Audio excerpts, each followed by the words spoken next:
Mesdames, Messieurs, chers clients, bonjour à toutes et à tous. Donc c'est avec un immense plaisir que je me tiens devant vous aujourd'hui, que vous soyez d'ailleurs présents dans la salle ou connectés à distance.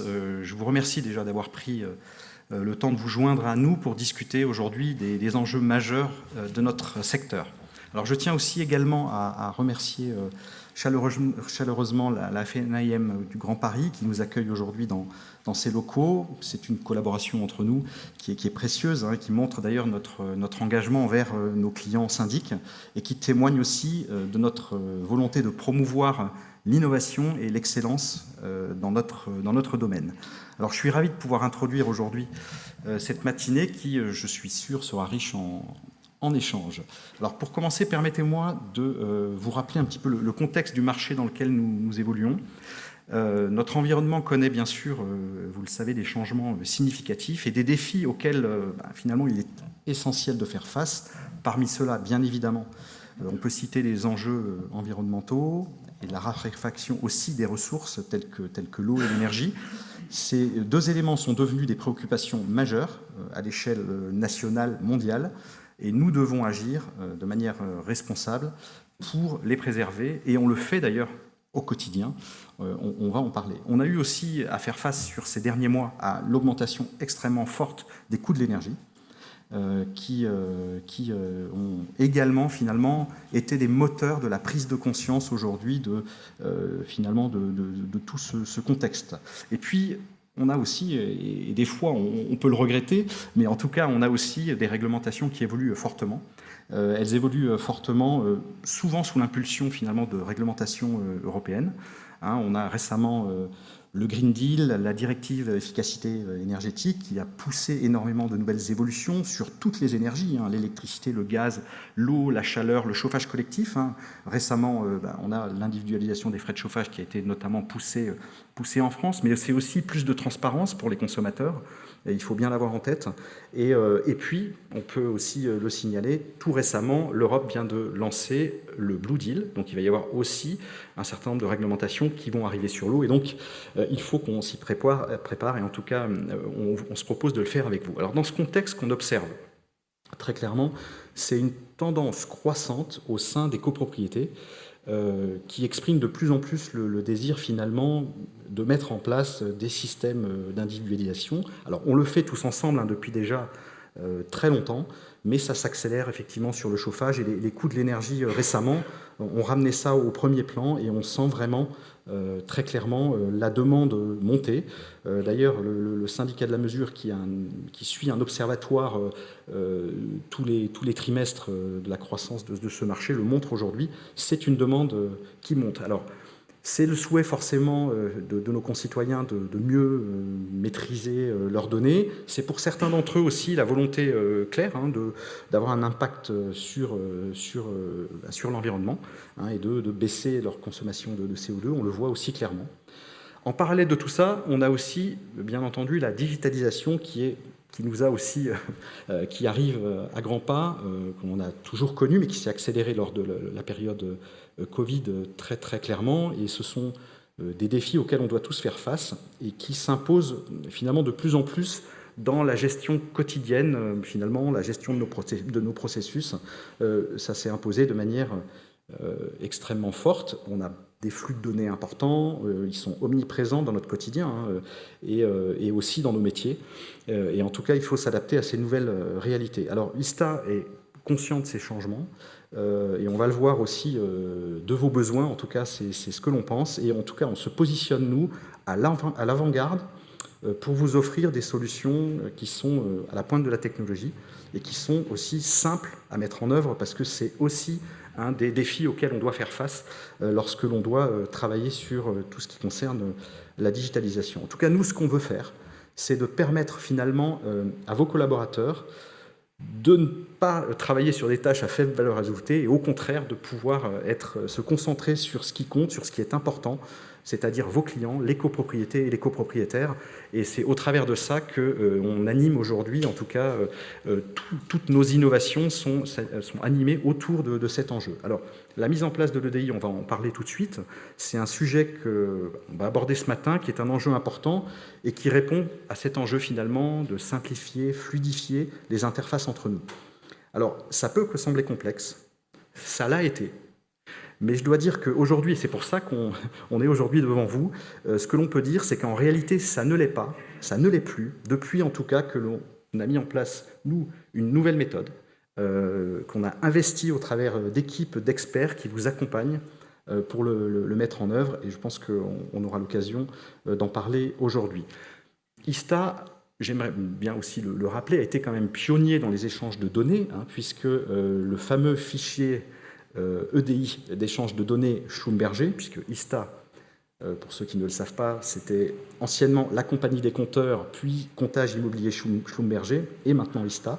On a créé finalement ce premier échange de données informatisées qui a surtout fonctionné au début avec les bailleurs, alors qu'aujourd'hui, on est sur très clairement un sujet qui concerne la copropriété. C'est là le véritable changement. On a aussi travaillé avec finalement nos confrères sur le fichier pour les échanges de données qui concernent le chauffage, et ça aussi c'est extrêmement important. Maintenant, ces deux services existent, et donc on sait finalement les faire fonctionner. Maintenant, au-delà finalement des échanges de données informatiques, on peut aller aussi plus loin, et en tout cas, nous, on a une vision à long terme qui est ambitieuse. Alors, vous avez ici un slide qui montre finalement quel est aujourd'hui le parc de compteurs télérelevés installés en Europe par ISTA. C'est 40 millions d'appareils qui sont télérelevés tous les jours sur un parc complet de 60 millions. Donc, pour vous montrer qu'en fait, notre groupe investit fortement et a une vraie compétence data, une vraie compétence de suivi sur ces métiers. Et c'est ça que l'on veut mettre en avant aujourd'hui en France au travers de l'équipe que nous avons montrée. On veut travailler à simplifier ces échanges de données, améliorer l'accès de l'information et, en tout cas, aussi mieux vous accompagner au quotidien.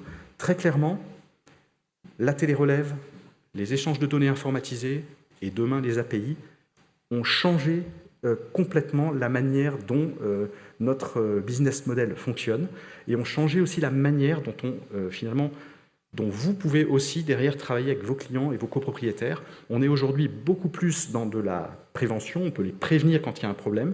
Finalement, si je simplifie, lorsqu'on met en place la télérelève et l'EDI, on a un parcours qui est fluide, et lorsqu'il y a un défaut, eh bien, on peut prévenir les copropriétés, et ce qui change complètement la donne. Et je pense que ça, c'est un des points importants sur lesquels nous travaillons. Alors, ça ne se limite pas aux échanges de données informatisés, et on va le voir, on travaille aujourd'hui avec un certain nombre de clients sur d'autres choses, comme par exemple les notes d'information que l'on peut partager aussi ensemble, ou des API qui permettent de faire un certain nombre d'échanges sur vos propres sites web. Puisque nous, on a ces solutions, et aujourd'hui, on va continuer à les développer. Alors, ce ne sera pas l'objet de ce qu'on va discuter aujourd'hui, mais c'est important aussi d'avoir une certaine vision. Et pour terminer, je dois dire que ce qui est important, et on en a encore discuté ensemble avec nos clients, ce qui est important finalement dans ce que l'on va apporter, c'est la proximité. Et ça, on a un vrai travail aujourd'hui de proximité qui a été bien identifié. Donc, nous avons mis en place une équipe qui est proche de vous, avec des collaborateurs qui sont dédiés aux échanges de données informatiques dans chacune des régions, avec des équipes aussi en centrale qui les accompagnent, avec un tandem qui est fait en centrale avec les systèmes, les éditeurs de logiciels, puisque c'est aussi un des sujets dans notre 2D. Donc tout ça pour vous dire qu'il y a de la compétence locale au travers de nos 50 implantations dans toute la France, dans les principales villes, au travers de nos agents ici et de nos équipes qui déploient l'EDI en région, tout ça à vos côtés pour développer les échanges. Alors pour illustrer ceci, j'ai l'honneur et le privilège d'accueillir 3 de nos clients majeurs, qui sont des groupes nationaux, familiaux, en tout cas des groupes importants, et qui ont accepté de témoigner, et je les en remercie vivement. et chaleureusement, puisque c'est aussi au travers de ces groupes que l'on a réussi à mettre en place cette nouvelle organisation, ce nouveau processus. Alors, je laisserai la parole tout à l'heure, mais je souhaite les citer. Donc, pour le groupe CITIA, nous avons John Dupont, qui est responsable EDI pour le groupe. Pour le groupe de Gueldre, nous avons Faisal Rebey, qui est directeur de projet EDI. Voilà. Et puis pour Loiselet et d'Aigremont, nous avons donc Christophe Rousseau, qui est directeur du service informatique. Tous ces trois groupes sont connus pour être innovants et en tout cas avoir la volonté d'être à la pointe de la technologie, ce qui explique aussi pourquoi on a pu travailler ensemble sur ces sujets. Et je les remercie. On aura l'occasion d'écouter leur témoignage dans quelques minutes. Avant cela, je souhaite laisser la parole à Youssef Balboul, qui est responsable du déploiement EDI pour ISTA en France et qui va vous présenter notre service et vous montrer de quelle manière notre solution fonctionne. Je vous remercie. Merci pour votre attention. À toi, Youssef.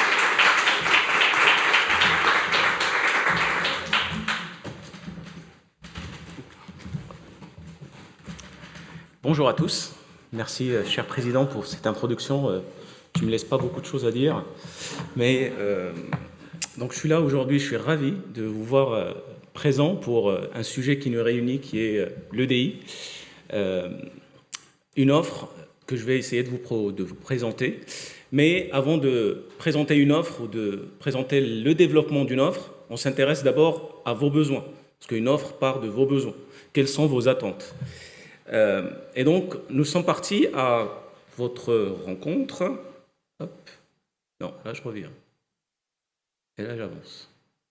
Et donc, nous sommes partis à votre rencontre pour vous écouter, et écouter aussi nos équipes sur le terrain qui sont en contact avec vous au quotidien.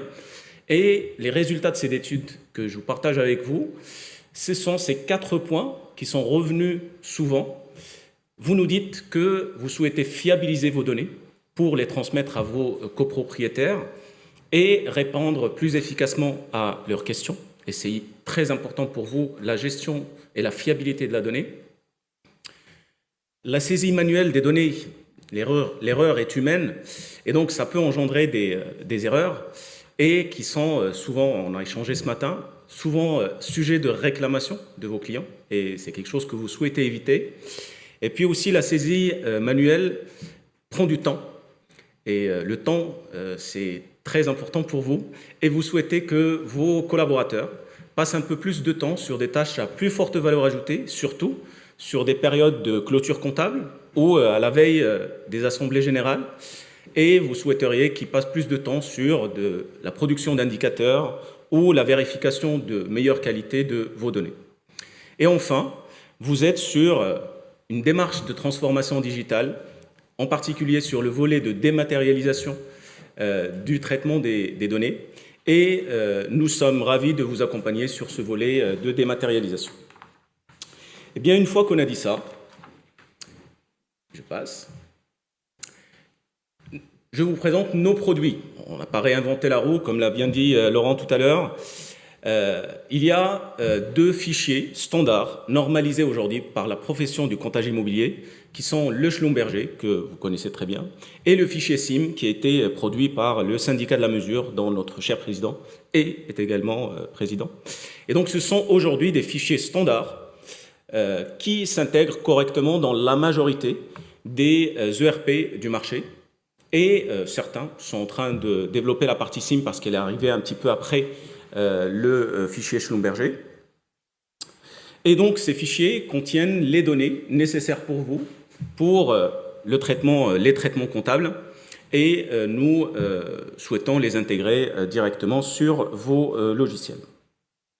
Donc, maintenant qu'on connaît vos besoins, le produit, comment ça va se passer? Comment on passe à l'action? Eh bien, aujourd'hui, comme l'a bien dit mon cher président tout à l'heure, nous avons mis en place un process simplifié, très clair, qui commence par un lancement de l'étude de votre périmètre. Monsieur de Gueldre, Monsieur Rebey parlera tout à l'heure de l'importance du périmètre à cerner, les fluides qui vont être concernés par cette intégration, et puis les délais, parce que ce process est tellement structuré, rodé, qu'on sait faire, ça nous est déjà arrivé de faire l'implémentation en une semaine quand toutes les conditions sont réunies. Quand on a un ERP qui est compatible, quand on a des fichiers qui sont prêts, qui sont propres, parce que si on veut parler d'automatisation, on n'a pas le droit à l'erreur, il faut que toutes les données soient fiables. Et donc l'automatisation est possible. Comme certains, pour des raisons de conduite du changement, de délai qu'ils veulent prendre, ils veulent avancer par l'eau, certains clients nous demandent un délai et on sait s'adapter aussi à ce délai. Donc, en gros, ça passe par 6 étapes où on collecte des informations, on fait un premier test, des fois et souvent on le fait avec votre ERP parce qu'on le connaît très bien, et nos chargés de déploiement travaillent au quotidien avec vos éditeurs. Les résultats du test sont concluants, on exporte l'intégralité du patrimoine, on paramètre, on vérifie ligne par ligne, et ça c'est hyper important, c'est un travail qui nous prend beaucoup de temps, qu'on fait pour vous, parce qu'on sait que vous n'avez pas le temps, et on le fait vraiment pour vous.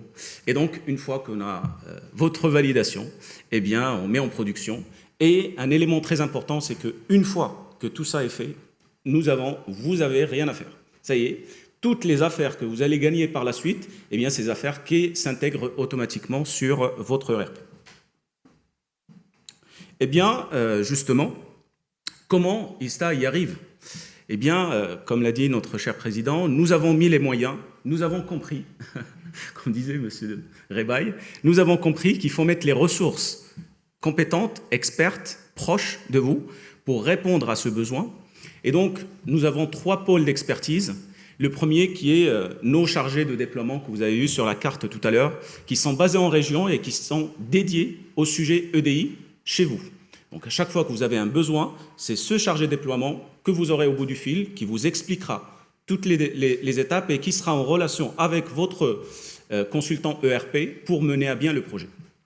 Ces chargés de déploiement travaillent en binôme avec des analystes qui sont basés en centrale, qui sont aussi des experts des spécificités de vos ERP, qui les connaissent parfaitement, qui connaissent aussi les fichiers standards du marché et qui, je le répète parce que c'est très important, travaillent ligne par ligne sur la fiabilité et la véracité de vos données. Et ça, c'est hyper important pour nous parce que c'est long, fastidieux au début, mais une fois que c'est fait, ça ne bouge plus et vous êtes tranquille. On peut vous garantir que les données sont fiables.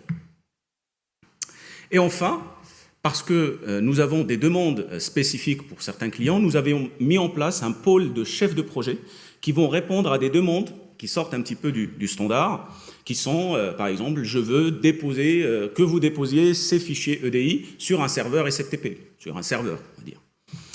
Et donc, ces chefs de projet vont analyser le besoin et vous accompagner sur des demandes spécifiques, comme les serveurs, comme l'a rappelé tout à l'heure notre président, sur les API, la mise en place des API. Parce qu'une fois que les données, j'insiste encore, les données sont fiables, on peut avancer sereinement vers les solutions futures qui sont le serveur SFTP, les API, et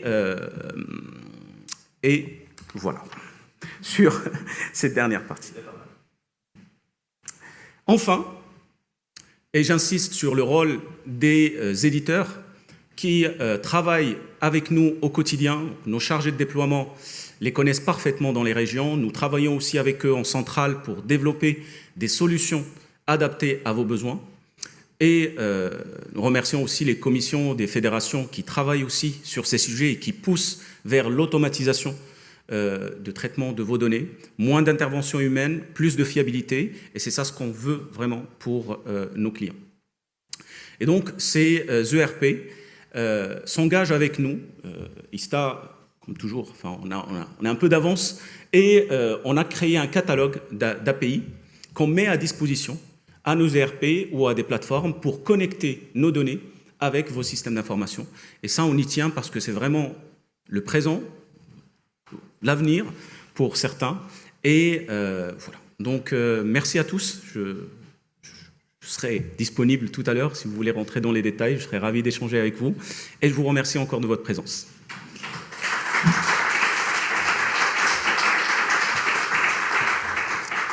Eh bien, mon cher Sébastien, je te passe la parole. Moi, je vais rester assis comme mes homologues. Donc, bonjour à tous, moi je suis Sébastien Jeunesse, je suis le directeur commercial d'ISTA et j'ai l'honneur d'animer effectivement ces échanges de témoignages avec nos clients que je remercie d'ailleurs pour cette préparation qu'on a pu faire ensemble et pour leur feedback sur la mise en place de ce projet détaillé avec brio par Youssef. On va commencer en premier. Je ne sais pas si vous avez tous un micro. C'est bon ? Eh ben, je crois que si je ne me trompe pas, en premier, c'est John qui va commencer. Eh ben, donc John, peut-être que tu peux commencer par te présenter, puis présenter Citia pour... S'il y en a qui ne connaissent pas Citia, mais je ne pense pas, mais c'est quand même important de présenter le groupe et un peu ce que tu fais. Eh ben, bonjour à toutes et à tous. Donc, moi, c'est John Dupont. Je suis responsable EDI à Q1C1 maintenant. Avant d'être Q1C1, j'étais Citia. Parce que quand je suis arrivé chez Citia il y a à peu près 16 ans, on était 3. Donc maintenant, on est une bonne équipe de 22, 24 personnes. Donc Citia, c'est une société qui appartient à une entreprise familiale Arche. Donc Q1C1 aussi est une de ses filiales. Donc moi maintenant, je suis en charge de l'EDI. Et ça fait 1 an et demi, 2 ans qu'on travaille avec ISTA pour la mise en place de l'EDI. Les débuts ont été un peu sport parce que on devait remplir des fichiers Excel pour justement faire notre table de correspondance entre notre logiciel et ISTA. Donc maintenant, ça a évolué. Depuis qu'on est une data analyst, c'est beaucoup plus facile qu'il nous extrait les données et ça a donné un gain de temps aussi bien pour ISTA que pour nous. Donc on est en production depuis, je sais plus moi, 2 ans. Oui, 2 ans, oui, à peu près. Oui, parce qu'on a commencé dès qu'on a eu les premières agences, on les a mis en test, après en production très vite. Donc, c'est vrai qu'il y avait un gros volume. C'est vrai que oui, il y avait un gros volume. On a 65 000 compteurs, je crois. 165 000 compteurs, oui. Vous aviez combien de copropriétés ? Ça aussi, chaque copropriété nécessite un peu de temps. Je ne sais plus, mais quelques milliers, j'ai plus le chiffre en tête, mais ouais, c'est gros. C'est gros, donc du coup, je ne sais plus ce que je voulais dire. Et à l'époque, en fait, pourquoi vous avez lancé le projet du coup, ODI ? Parce que c'était quoi la principale raison qui fait que vous avez dit, ok, je vais lancer le projet ODI ? Parce que c'était fastidieux pour tous nos comptables de tout faire à la main. Prenait beaucoup de temps, femmes et hommes, parce que des comptables, on a les deux. Ça leur prenait beaucoup de temps, nos comptables, de tout faire à la main. Donc maintenant, nos comptables mettent à peu près 5-10 minutes. Oui, ça, on va dire moins de 10 minutes. Avant, c'était plus de 45 minutes. Par copropriété. Par copropriété, bien sûr. C'est énorme. Oui, le gain, il est monumental. Oui. Et donc, concrètement, les bénéfices que vous avez constatés, donc il y a un gain de temps qui est énorme que vous disiez. Il y a d'autres bénéfices que vous voyez ? Il y a moins d'erreurs, déjà. Déjà, c'est essentiellement le gain de temps et les erreurs. Il y a beaucoup moins d'erreurs vu que les données sont bonnes. Donc voilà, surtout pour c'est en test sur Brive, on a les télérelevés. Donc là, il n'y a plus d'humain qui vient noter les numéros, tout se fait en automatique. Donc c'est encore plus sécure pour nous, quoi. C'est vrai que le couplage télérelève et EDI est évidemment clé pour un gain de temps optimal pour l'ensemble. C'est la meilleure solution. Oui, tout à fait. Très bien. Et j'avais une dernière question, c'était finalement en synthèse la collaboration avec ISTA sur ce projet EDI. Quels ont été, comment ça s'est déroulé ? Qu'est-ce qui fait qu'aujourd'hui ça fonctionne bien ? On a toujours eu une très très bonne collaboration, ça s'est toujours bien passé. Toutes les équipes que j'ai pu avoir en face de moi étaient compréhensives. Enfin, elles étaient professionnelles. Voilà. Enfin, j'ai jamais eu de soucis. Enfin, voilà. Même pour des demandes, pour n'importe quelle demande, c'est pris en compte relativement vite. Et donc voilà. Non, rien à dire. Très bien. Bon, merci John pour ce témoignage. Je pense qu'on peut l'applaudir. Bravo. Et j'en profite, si vous avez des questions, n'hésitez pas aussi sur le chat. Et puis pour ceux qui sont présents évidemment dans la salle, à les conserver. On fera une session de questions-réponses à la fin, si vous avez des questions à poser, notamment à John ou à l'un d'entre nous. On enchaîne avec Faisal, je crois. Donc Faisal, je laisse te présenter, puis présenter le cabinet d'Elgaï. Alors je me présente, je suis Faisal Rebé, je suis directeur de projet au sein du cabinet de Gueldre. Donc j'ai une fonction qui me permet de toucher à tout ce qui est système d'information et ce qui fait que je suis là aujourd'hui pour parler avec vous un peu de l'EDI. Donc le cabinet de Gelt, c'est une entreprise familiale. Donc on est aussi heureux de Villiers comme avec la FNAIM, on est là depuis plus de 100 ans. Et l'idée, c'est un peu le mantra qu'on a mis sur le slide, c'est absolument de permettre de supprimer toutes les tâches à faible valeur ajoutée pour nos collaborateurs. Parce qu'aujourd'hui, on pense que, notamment avec l'avènement de l'IA, l'humain sera très important et qu'il est important de permettre à nos collaborateurs de libérer du temps pour passer plus de temps avec les copropriétaires, notamment pour les vérifs de compte. Avec ça, c'est pour les comptables, pour passer plus de temps au téléphone avec eux, pour expliquer un peu plus de choses. Et on s'est dit que toutes ces tâches-là, en fait, qui étaient aussi très importantes au niveau de l'EDI, il fallait pouvoir les informatiser et les automatiser au maximum. Il y a un intérêt, je suppose, aussi pour vos collaborateurs en termes d'intérêt de leur métier, de dire non, les tâches à faible valeur ajoutée, ça ne m'intéresse pas et je préfère faire autre chose. C'est exactement ça, c'est qu'aujourd'hui, comme on l'a dit, c'est une tâche plus ou moins chronophage, on peut estimer le temps en fonction du nombre de lots qu'on a à traiter. C'est aussi une tâche qui peut être des fois anxiogène parce que si on se trompe, on ne le voit peut-être pas forcément tout de suite, on le voit au moment de la régule de charge. Et là, derrière, ça peut avoir des conséquences parce qu'on va imputer finalement des consommations à quelqu'un qui ne devrait pas en recevoir, donc il va payer plus d'argent, il va payer plus ses charges et ça crée des réclamations et ça crée des choses qu'il faut régulariser à un moment qui n'est pas opportun. Parce que généralement, c'est à la validation des comptes, on n'aime pas trop régulariser des choses à ce moment-là.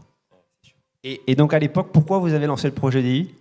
Alors pourquoi j'ai lancé le projet EDI ? Moi, c'est très simple, c'est parce que mon patron m'a promis un restaurant si j'y arrivais. Ah, donc là, il y a un restaurant qui va s'organiser. Donc du coup, l'objectif était assez motivant. Et surtout, il m'a dit, moi, ça fait 30 ans en fait que je fais de la DB et il a connu Schlumberger, il a connu beaucoup de choses, moi aussi, puisque avant j'étais dans la partie éditeur de logiciels et il y a 20 ans déjà, on en parlait. Et on n'arrive pas à le mettre en place et la vraie question, c'était de savoir pourquoi.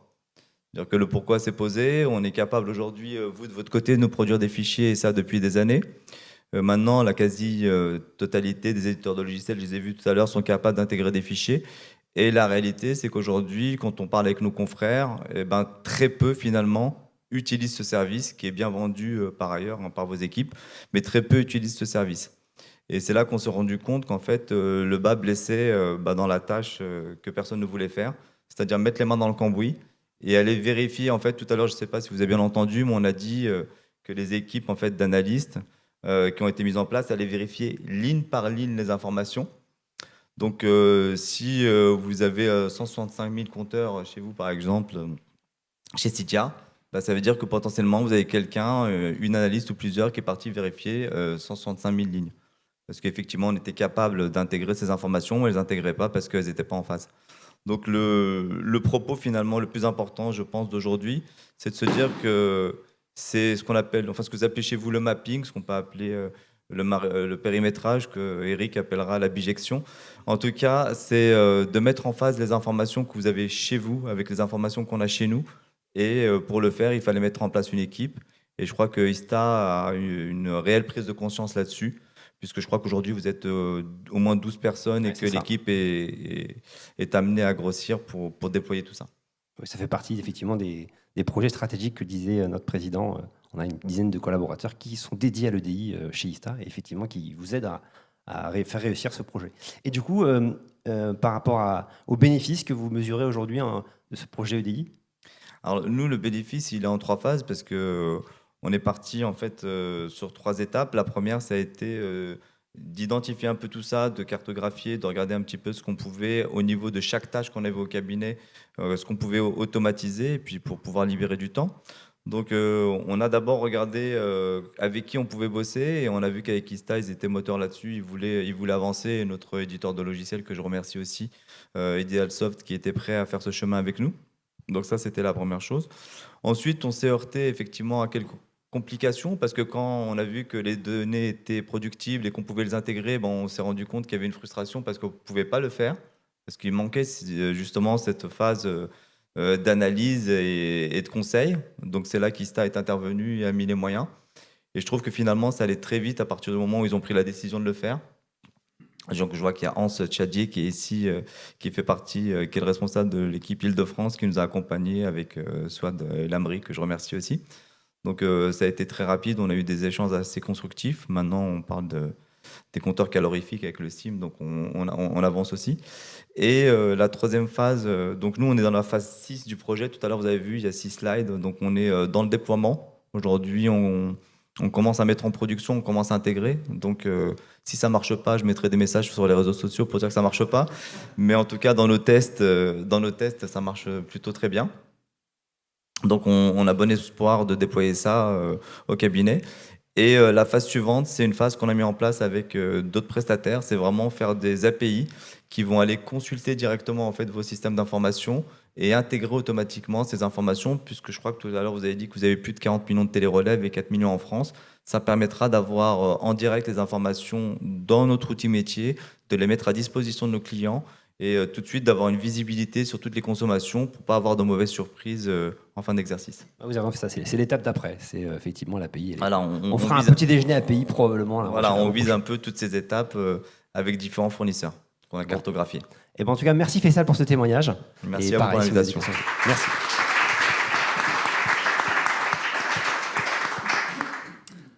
Et donc on termine par Christophe du groupe Loiselet. Je laisse aussi te présenter effectivement Loiselet.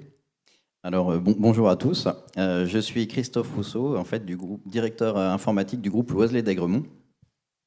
Alors Loiselet d'Aigremont est une entreprise familiale qui a été créée maintenant depuis plus de 70 ans, qui exerce les métiers liés à l'immobilier pour les particuliers et pour les entreprises. En quelques chiffres, Loiselet d'Aigremont, c'est 300 collaborateurs, c'est 22 agences en Île-de-France et dans la région nantaise et dans la région bordelaise. Mais c'est aussi 1500 copropriétés gérées et plus de 100 000 copropriétaires. Oui, ce qui est effectivement très conséquent. Et on voit après, notamment le pourcentage du parc en EDI, quand on voit ça, c'est vrai que c'est impressionnant. Il y a combien en termes de ratio de pourcentage qui aujourd'hui utilisent l'EDI chez vous? En fait, ce qu'il faut savoir, c'est que chez Loiselet d'Aigremont, on a un ERP maison pour la gestion de l'ensemble de notre parc immobilier. Et l'amélioration continue en fait chez nous et la modernisation permanente en fait de notre système d'information a toujours été dans notre ADN. Et du coup, ce qui nous a poussé en fait à mettre en place en fait ces EDI et ce projet d'EDI avec Ista. En fait, ça nous apparaissait vraiment comme une évidence. Parce que vous êtes en charge de tous ces sujets d'automatisation chez vous. Il y a une vraie volonté chez Loiselet d'Aigremont de digitaliser la plupart des projets, c'est ça? Alors, chez Loiselet d'Aigremont, on a déjà une petite expérience puisqu'on a déjà des EDI en fait, dans d'autres domaines, notamment dans des transferts de documents comme par exemple nos appels de fonds. Ah, très bien. Et donc, effectivement, ça a été les premiers projets EDI que vous avez pu mener. Et du coup, Ista a suivi. Ah bah Ista, en fait, c'est arrivé comme une évidence. C'est-à-dire quand on nous a proposé l'EDI et quand on nous a proposé de digitaliser en fait, et d'informatiser, ça nous est apparu vraiment comme une évidence. Et concrètement, donc, aujourd'hui, les bénéfices de l'EDI que vous avez pu mettre en place, quels sont-elles ? Pour le moment, à proprement parler, on n'a pas vraiment pu voir les bénéfices de la mise en place en fait, de ces échanges d'informations informatisées, parce que le projet est vraiment très très récent. En revanche, de par notre expérience, on peut très bien voir, et on est certain d'ailleurs, des avantages en fait, que ça va pouvoir, et d'ailleurs qui ont été dits déjà il y a quelques temps. On peut noter, on peut le rappeler rapidement, c'est déjà en fait, un gain de temps via l'automatisation en fait, des process. Ensuite, il y a une meilleure efficience et une meilleure productivité. On va pouvoir traiter un nombre de données en fait, qui va être beaucoup plus important dans un laps de données beaucoup plus court. Et puis enfin, il y a la partie réduction des erreurs, de saisie notamment et d'intégration des fichiers dans notre ERP. Qui est clé, comme le précisait Youssef tout à l'heure. Et finalement, le partenariat avec Ista dans le cadre de ce projet, quelles ont été votre perception de ce partenariat? Alors, la collaboration avec Ista, en fait, c'est très bien passé. Comme à chaque début de projet, il a fallu mettre en place en fait, un certain nombre de méthodes et il a fallu aussi permettre une certaine synergie entre nos services. Toute la méthodologie en fait, qui a été mise en place nous a permis de vraiment avancer rapidement et surtout d'avoir un état d'avancement sur l'ensemble du projet, notamment via des réunions de pilotage régulières. Et vous vouliez ajouter autre chose ? Oui, en fait, il y a aussi autre chose, c'est que on a pu accélérer les développements en parallélisant certains développements, justement avec les équipes d'ISTA. C'est-à-dire que d'un côté, on a pu avancer notamment sur la partie protocole d'échange de données, et de l'autre côté, ce que tout à l'heure, on a appelé le mapping des identifiants entre ISTA et l'Oiselay d'Agremont, et ce qui nous a permis d'ailleurs d'arriver en fait à un pourcentage de 98% du parc du patrimoine de l'Oiselay d'Agremont géré par ISTA intégré dans les bases. Ce qui, au vu de la volumétrie du patrimoine, est un vrai succès, oui, tout à fait. Ah oui, on est vraiment très contents. Bon, et bien écoutez, en tout cas, merci Christophe pour ce témoignage. On peut aussi l'applaudir, bravo.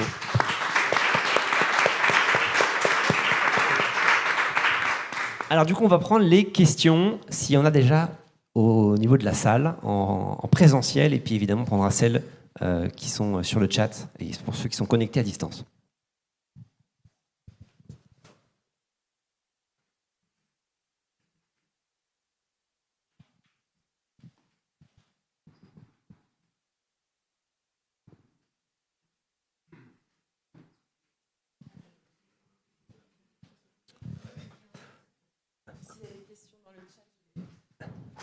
Ouais, dis-nous si Anne-Sophie a des questions déjà sur le... Ça aidera peut-être ceux qui sont physiques à poser des questions.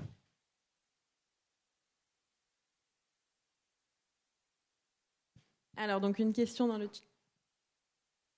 Donc une question dans le chat. Ah.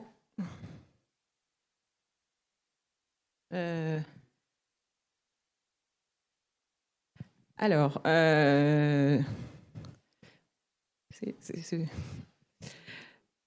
la personne demande en fait pourquoi on ne peut pas mettre en place le fichier depuis août 2022. Je pense qu'on va pouvoir laisser Youssef répondre sur la mise en place de notre équipe depuis un an maintenant. Donc. Eh bien, je réponds. Alors, l'objectif, je l'ai dit un peu tout à l'heure, c'est que nous avons fait un constat de tous nos clients actuels qui ont, avant, utilisé ou demandé de l'EDI chez nous. J'entends que ça date de août 2022. Ces clients, nous sommes en train de les développer, d'accélérer le développement de l'EDI chez tous nos clients. Vous avez un petit exemple à côté, mais pour répondre à vos questions, je veux bien prendre vos coordonnées et de voir en fait comment on peut, peut-être il y a certainement un petit blocage, que ça soit côté ERP ou côté données ou de mapping, qu'on pourra certainement débloquer ensemble, mais sachez que on a en visibilité le portefeuille de tous nos clients qui ont demandé de l'EDI ou qui demandent par la suite l'EDI, et toutes ces étapes sont suivies avec nos clients pour qu'on puisse EDIser rapidement. Monsieur Reba, il l'a rappelé tout à l'heure, une fois qu'on a pris la décision d'aller débloquer des situations et d'aller jusqu'au bout de l'EDI, on sait le faire très vite, et je vous rassure madame ou monsieur, on va le faire très vite. Je voulais juste intervenir, Youssef, par rapport à ça. Si j'ai un conseil à donner à nos confrères, aujourd'hui, effectivement, vous voyez des représentants de structures qui sont dédiés ou en tout cas qui ont la possibilité de travailler sur ces sujets, et peut-être pour certains d'entre eux, vous vous dites nous, on n'a peut-être pas ces représentants-là en fait, dans nos cabinets parce qu'on a des tailles différentes. Ce que j'ai constaté et ce que j'ai remarqué et ce qu'on essaie de mettre en place, c'est que ce travail puisse bénéficier à l'ensemble. Donc, je m'explique. Aujourd'hui, Youssef l'a dit tout à l'heure, les équipes prennent en main une grande partie du travail, parce qu'en fait, finalement, ce travail de mapping, on pourrait se dire que c'est à nous de le faire de l'autre côté, et puis on n'a pas le temps, et puis ça ne nous intéresse pas, et même si on voit les bénéfices, on se dit qu'on le fera plus tard, parce qu'on a toujours quelque chose de plus urgent. Donc ils ont cette prise de conscience qui permet de le faire, mais je pense qu'il y a aussi un minimum d'accompagnement de nos côtés.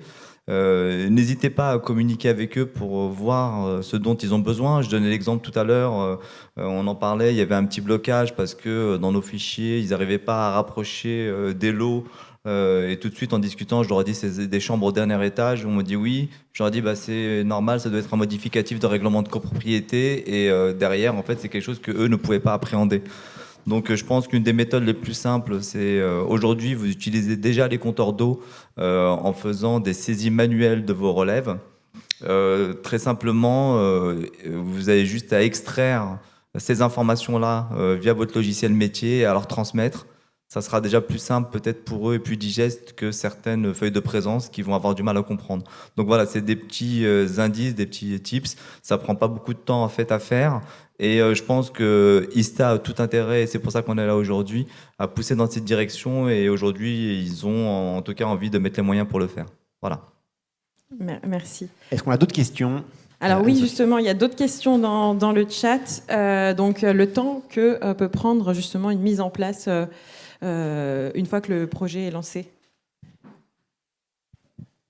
Eh bien, je l'ai dit tout à l'heure, nous sommes capables de le faire en une semaine, mais je vous rassure, on ne va pas faire tous les clients en une semaine, sinon on ne va pas s'en sortir. Mais l'idée, c'est vraiment d'échanger avec vous, comme l'a dit M. Rebaille, sur les éléments dont on a besoin pour faire ce périmétrage. Et une fois qu'on a tous les éléments et qu'on a un ERP qui est compatible, qui est réactif aussi et qui nous donne des résultats des tests d'intégration de vos données, parce qu'on veut le faire vite, mais bien. Et en moyenne, avec nos clients de taille moyenne, ça peut durer 2 mois. Avec d'autres qui nous demandent un délai, parce que c'est eux qui l'exigent par rapport à des contraintes, ça peut prendre le temps que vous nous proposez, mais généralement, ça dure 2 mois avec les échanges qu'on peut avoir avec vous et avec vos ERP. Pour être, je vais intervenir à chaque fois, je suis désolé, mais je suis un peu comme ça. Vas-y, pour être très honnête, parce qu'on en a parlé, en fait, la taille, enfin le temps dépend surtout du nombre de lots intégrés. Il y a une donnée importante que vous avez soulignée, qu'on a tous soulignée, c'est que les données sont vérifiées ligne à ligne. Donc vous pouvez avoir 10 immeubles avec 5 lots, ça fait 50 lots, et on va dire on a intégré 10 immeubles en 2 jours, et vous allez avoir 10 immeubles avec 100 lots, et j'ai pas envie de faire le calcul, mais ça fera 1000 lots. Et derrière, en fait, effectivement, on mettra un peu plus de temps à les intégrer. Donc sur la taille, je pense que ça dépend quand même du volume de lots intégrés. Ouais, complètement. Effectivement, ça dépend si on parle d'une copro, de 1000 copros, c'est pas le même temps, mais tu as raison, Youssef, ça se chiffre en gros en semaines ou en mois, voilà, pour faire simple. D'autres questions peut-être dans la salle ? Oui, madame, j'arrive.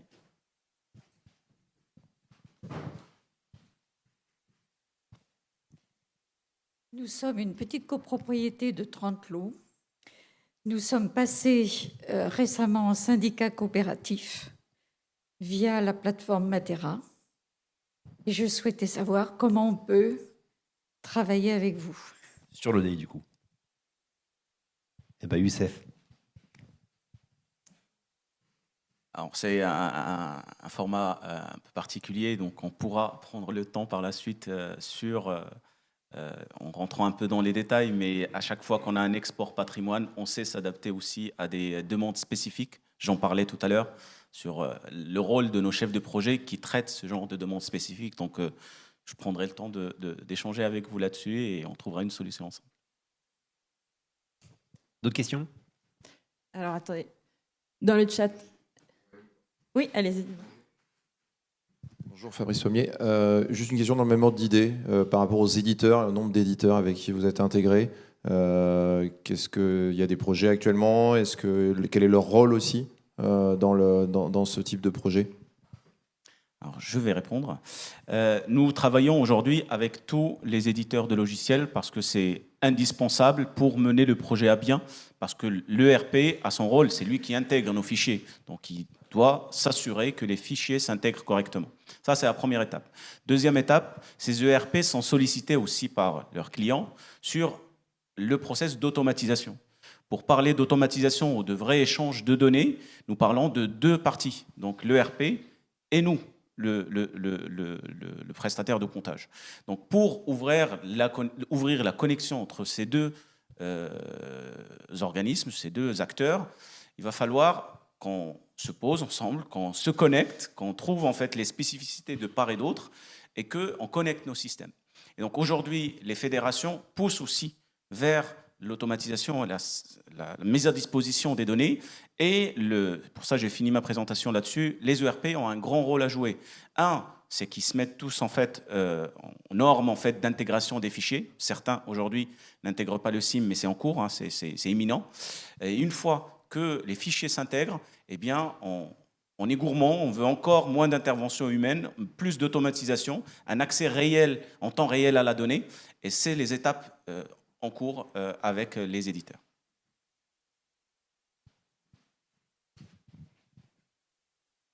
D'autres questions dans la salle ?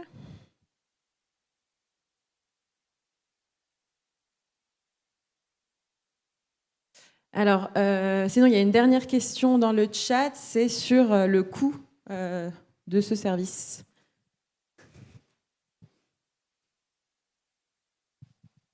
Alors, pour répondre à la question du coût, ça va dépendre encore une fois de la même façon sur le temps de la taille du projet, de combien de copros on parle, mais effectivement, on s'adapte en fonction de chaque projet. Voilà.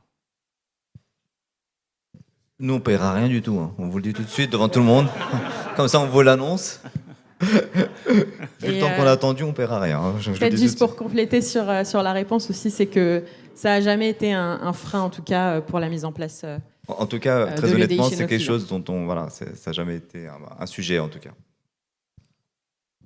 Monsieur. Parce que généralement, les charges de copropriété sont calculées, enfin, tout ce qui est service, c'est ramené au niveau du coût par rapport au lot, nombre de lots.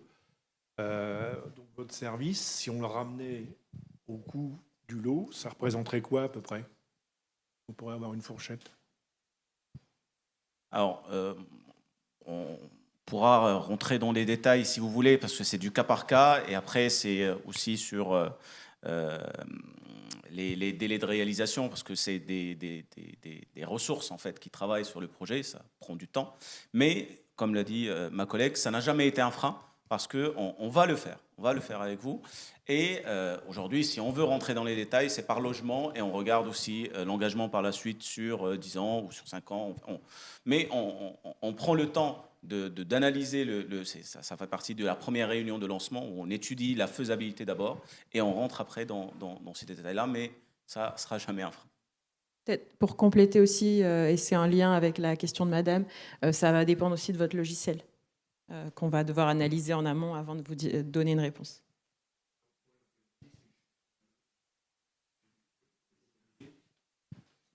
Je gère une toute petite copropriété. J'ai mis au point un logiciel propriétaire pour la gestion et l'administration de cette copropriété. Et en fait, moi, ce que j'ai besoin, puisque j'ai déjà un contrat ISTA avec des compteurs non numériques, ce que j'ai besoin de savoir, c'est... j'en ai discuté avec la dame qui est le commercial. J'ai besoin de savoir comment on peut adapter ces systèmes de comptage de telle sorte que tous les trimestres, je puisse en fait non plus moi-même faire le relevé de ces compteurs, mais y avoir accès via un site web par exemple. Et donc ça me ramène au coût que ça représenterait par le coût de la Alors, du coup, je vous propose peut-être, comme là c'est sur un sujet très spécifique, que vous puissiez en reparler avec Monsieur Balboul par la suite.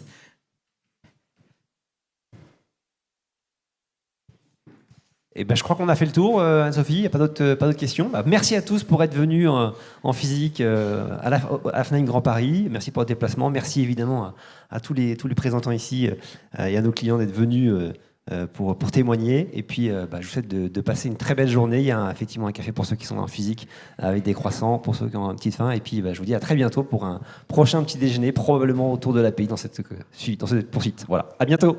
Merci à vous.